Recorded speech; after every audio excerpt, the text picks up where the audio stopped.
जीत हार बज रहेगी। ये कलयुग है। भगवान राम को भी गाली सुनना पड़ा है कुछ लोगों को। तो ये तो कलयुग है, जो भी मोदी सबको सुनना पड़ेगा, हार जीत भी होगी, लेकिन यशस्वी जीवन का पताका को लहरने से कोई रोकने वाला नहीं होगा। गणित का आंकड़ा हरा सकता है, लेकिन गरीबों का दिल उसके लिए हमेशा खुला रहेगा और उसका आशीर्वाद हमेशा मिलता रहेगा। और यही स्थिति कुछ लोगों आप लोग देखे होंगे, राजनीति में भी कभी कभी इस परिस्थितियां आ जाती हैं। इसी बार चुनाव में हमारे तरफ एक रेवती क्षेत्र है, आदरणीय नारद राय जी जानते होंगे, शायद 30-40 बूथ रहता है जहां पर केवल सपा का ही बोलबाला है। वहां पर एजेंट खोजना मुश्किल हो जाता है 1 से लेकर के 40 तक। आप कल्पना करिए उसमें हम लोग को काम करना है। वहां हमारे कार्यकर्ता को इस बार सपा के कुछ भाइयों ने मारपीट दिया। अब जानते हैं उसी दिन चुनाव के दिन, चुनाव के बाद फिर खबर आई कि भाई कार्यकर्ता हमारा घायल हो गया। सब लोग अपना काउंटिंग मिला रहे थे। हमने कहा कि नहीं, जहां कार्यकर्ता का जीवन संकट में हो, प्रतिष्ठा संकट में हो, वहां पर गिनती नहीं, चल करके उसके सामने चल करके उसकी प्रतिष्ठा की रक्षा करना होता है। और जहां जो नेता अपने कार्यकर्ता की प्रतिष्ठा की रक्षा करने के लिए अपनी प्रतिष्ठा को भी दांव पर लगा देता है, वो कभी मर्यादा पुरुषोत्तम राम के चरित्र को पाता है और राम जैसा यशस्वी होता है। प्रजातंत्र की कमजोरियां भले उसको पछाड़ सकती है, लेकिन चरित्र और ईमान उसको कभी झुका नहीं सकता है। इसलिए कार्यकर्ता भाइयों, पूज्य मतदाता बंधुओं, आप सबको भी गर्व करना चाहिए कि भले भारतीय जनता पार्टी आदि पार्टियों में भी काम करने वाले लोग होंगे, वो लोग भी वोट देते हैं, लेकिन वो लोग वोट इसको यह मान करके देते हैं कि हमारा नेता जब मुख्यमंत्री बनेगा तो हम लोग किसी का खेत कबार लेंगे, किसी की बेटी की प्रतिष्ठा लूट लेंगे, किसी के खेती को कबार देंगे, किसी की मवेशी चोरी करेंगे, यह भाव लेकर के वोट देते होंगे। लेकिन मेरे भारतीय जनता पार्टी का कार्यकर्ता और मतदाता वोट देता है तो यह मान करके देता है कि मैं मोदी और कमल पर मतदान इसलिए कर रहा हूं कि जिस दिन भारतीय जनता पार्टी और मोदी हमारे प्रधानमंत्री बनेंगे, उस दिन दुनिया भारत माता की जय बोलेगी और भारत का झंडा दुनिया में लहराएगा। कितना बड़ा अंतर है। एक निजी स्वार्थ की पूर्ति के लिए मतदान करता है और एक तरफ राष्ट्र के स्वाभिमान के लिए मतदान भारतीय जनता पार्टी का कार्यकर्ता करता है। इसलिए भारतीय जनता पार्टी के काम के लिए, मतदान के लिए, संघर्ष के लिए 4 कदम भी चलना कुछ लोगों किसी भी साधना से, किसी भी पूजा पाठ से कम नहीं। कभी कभी कहते हैं सब एक मुस्लिम मतदाता है, भारत माता की जय बोलने नेता है, हिचकता है, हिचकेगा भी। जिसकी संस्कृति में बहन को भी पत्नी बनाने का संस्कार होगा, वो भी कभी भारत माता को माता बनने वाला नहीं हो सकता है। मैं कहता हूं, अखिलेश जी हमारे समाजवादी पार्टी के उत्तर प्रदेश में नेता है। कुछ लोग आप कल्पना करो, एक सामान्य हिंदू संस्कार से संस्कारित परिवार में भी कोई बेटा होता है तो एक गरीब पिता को भी जब तक पिता जीवित रहता है कोशिश करता है कि उसकी पगड़ी कहीं दुर्बल होने ना पाए, कभी उसकी पगड़ी दुर्बल होने ना पाए, फिर पुत्र का ये हक होता है। लेकिन जो पिता इच्छा रखते हुए भी और उसके जीवन काल में ही उसको कुर्सी से हटा करके राष्ट्रीय अध्यक्ष बन गया, वो कभी समाज और देश और प्रदेश की प्रतिष्ठा को रखने वाला नहीं हो सकता है। जो अपनी प्रतिष्ठा, अपने पिता की प्रतिष्ठा का सम्मान नहीं करता, अपने पिता के परिश्रम का सम्मान नहीं करता, अपने पिता के पराक्रम का सम्मान नहीं करता, वो उत्तर प्रदेश के 25 करोड़ जनता के सदाचार और नैतिकता का सम्मान कभी करने वाला नहीं हो सकता है। मैं तो कभी कभी कहता हूं, संस्कार है, आप जिस संस्कृति में रहेंगे आपका संस्कार भी वैसा पड़ जाता है। मुसलमानों के तुष्टिकरण के लिए कुछ भी नियम बनाने की परंपरा रखने वाला नेता कभी भी संस्कार से संस्कारित, अच्छे संस्कार से संस्कारित नहीं हो सकता है। एक कहानी आप सबको और बताऊं। एक बार शाहजहां का नाम सुने आप लोग ना?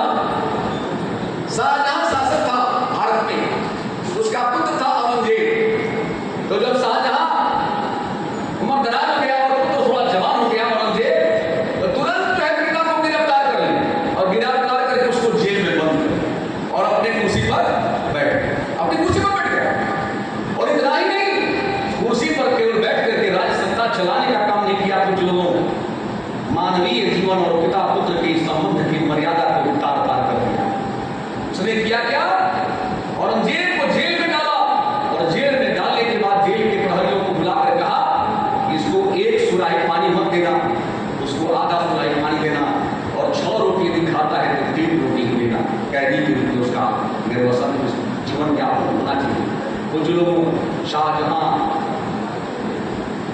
कवि भी था,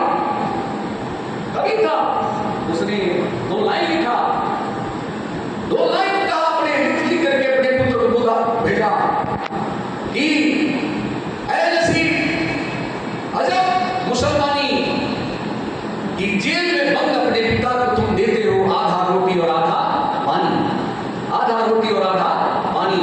और धन्य हो हिंदू संस्कृति और हिंदू संस्कार से संस्कारित उस परंपरा को चलाने वाले लोगों, सनातन धर्मियों, सनातन धर्म के मानने वाले कुछ लोगों, ऐसा संस्कार पाने वाले लोगों। एक आपका भी धर्म है कि पिता और बाबा के मरने के बाद भी जल देने का संस्कार गया नहीं है। यदि किसी को है तो भारत की संस्कृति में, भारत के संस्कारों में पलने वाले किसी संस्कारित हिंदू समाज को ही है, दूसरे किसी समाज को नहीं। इसलिए कुछ लोग आप ऐसे पार्टी के ध्वजवाहक हो जिस पार्टी में पिता पिता बाबा पितामह नाना नानी सबको मरने के बाद भी सम्मान देने की परंपरा को कहते हैं हिंदू संस्कार, और जिसमें बहन बेटी को भी, पिता को भी अपमानित करने का संस्कार उसको कहते हैं इस्लाम संस्कार, इस्लाम संस्कार। और कुछ लोग आप देखे होंगे ये कांग्रेस से वोट मांगते हैं, लज्जा भी नहीं करते हैं, लज्जाशील भी नहीं होते हैं। पहला ऐसा भारत देश है आदरणीय मंत्री जी, पहला दुनिया का ऐसा देश है कि जिस देश में रहने वाला देश का मूल नागरिक भी विस्थापित होकर के दिल्ली की सड़कों पर कटोरा लेकर के भीख मांगता, दुनिया का पहला शहर। जहां पर जम्मू कश्मीर के पंडित लोग यहाँ पर बलिया में पंडित जी लोग डाला देते थे, लेकिन शायद भूल गए थे कि 75 वर्षों से जम्मू और कश्मीर के गलियों से और अट्टालिकाओं से, महलों से निकाल करके भगाए विस्थापित पंडित दिल्ली में कटोरा लेकर के भीख मांग रहे हैं। यदि स्वतंत्र भारत में भी विस्थापित होने की जिंदगी जीने का यदि किसी को दुर्भाग्य मिला है तो भारत की धरती पर रहने वाले जम्मू कश्मीर के हिंदुओं को मिला है, दूसरे किसी देश में मिला नहीं। और उस समय का मुखिया कौन था? बुज़दिल प्रवृत्ति का बिल्कुल कमजोर हृदय का व्यक्ति जवाहरलाल नेहरू था। यदि जवाहरलाल नेहरू की जगह शायद पटेल हुआ करते तो भारत उसी समय हिंदू राष्ट्र बन गया होता, उसी समय हिंदू राष्ट्र बन गया होता, और जम्मू कश्मीर से कभी भी हिंदुओं को विस्थापित होने का दुर्भाग्य मिला नहीं। आज क्या कुछ लोग आप देखे होंगे असम में एक ऐसा संसदीय क्षेत्र है जहां पर 10 लाख से एक मुस्लिम सांसद जीता है। शायद अखिलेश जी भूल कर रहे हो, राहुल जी भूल कर रहे हो, अन्य सभी नेता को भूल कर रहे हो।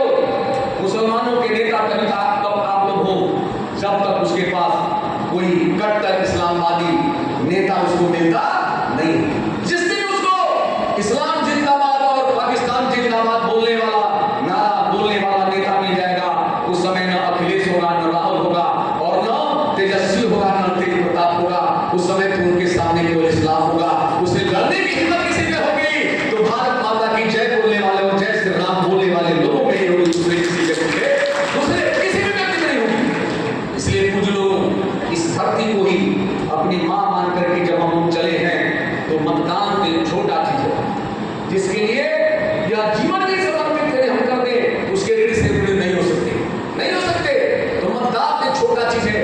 जीवन में एक कल्पना लेकर के चलना चाहिए कि जब तक यह जीवन है तब तक इस जीवन से यदि मतदान देने का मौका आता है या और कुछ भी करने का मौका आता है तो भारत को सबक बनाने वाले नेता के ललाट पर चंदन लगाना, किसी पाकिस्तान परस्त व्यक्ति के ललाट पर चंदन लगाने की जरूरत नहीं है। नहीं तो अपनी आत्मा भी बसेगी और मरणोपरांत भी अपने आत्मा के प्रति आप जवाबदेह होंगे, इसमें कोई दो राय नहीं। इसलिए कुछ लोगों आज की तिथि पर, आज क्या करता भाइयों, हम तो दावे के साथ कर रहे हैं सरकार हम लोगों की है, ऐसा नेतृत्व मिला है प्रदेश में भी। मैं तो आदरणीय संजय जी कहता हूं कभी कभी ऐसा दो नेता भाजपा में भी केवल दो नेता, इनकी बराबरी किसी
झंडा दुनिया में भगवान के सामने भी नहीं झुकता।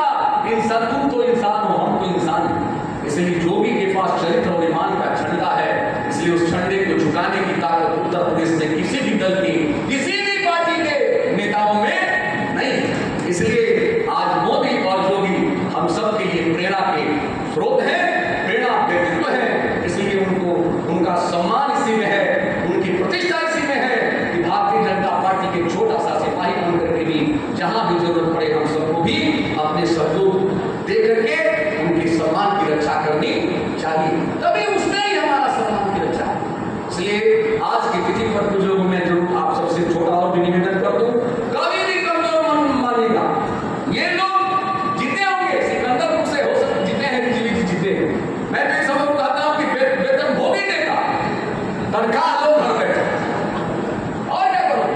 जब जोगी जी की सरकार है, ये सब सपा वाले सांसद जीत गए तो क्या है, ये सांसद और विधायक सपा के जितने भी हैं, ये सब वेतन भोगी हैं। और यदि कोई नेता का कर्म, नेता का काम करेगा तो वो नेता कर्म जोगी है, जो जैसे संजय यादव का, सिकंदरपुर के संजय यादव कर्म जोगी है।